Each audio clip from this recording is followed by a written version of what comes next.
Bangun, lihat sawah. Berangkat sekolah, lihat sawah. Bahkan, belajar pun lihat sawah. Sawah-sawah ini membuatku terbuai dan juga memunculkan pertanyaan.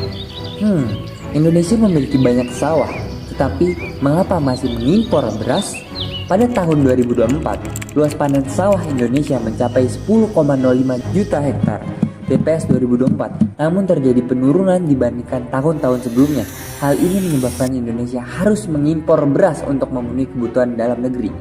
Namun, pada awal 2025, pemerintah menyatakan tidak melakukan impor beras kecuali pada Januari-Februari. Itu pun untuk menjaga stok. Bahkan, BPS memprediksi surplus panen Indonesia 2025. Lalu, apa masalah sebenarnya? Indonesia terlalu fokus pada beras, padahal negeri ini memiliki 77 spesies tanaman, pangan lokal, sumber karbohidrat, dan 75 jenis sumber protein yang terabaikan. Di sisi lain, lahan pertanian semakin menyusut akibat alih fungsi lahan dan dampak iklim yang ekstrim. Teknologi pertanian juga masih tertinggal, sehingga produktivitas dan efisiensi belum optimal. Riset dan kebijakan pangan masih terfragmentasi.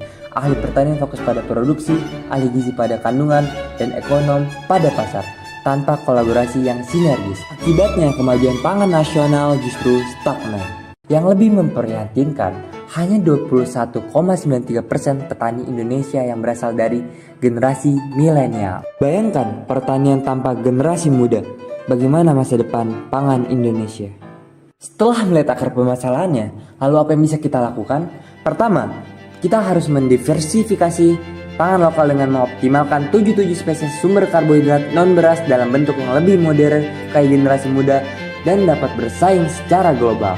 Kedua, lahan pertanian harus dilindungi dari alih fungsi. Caranya dengan kebijakan tegas dan pemanfaatan teknologi pertanian cerdas iklim.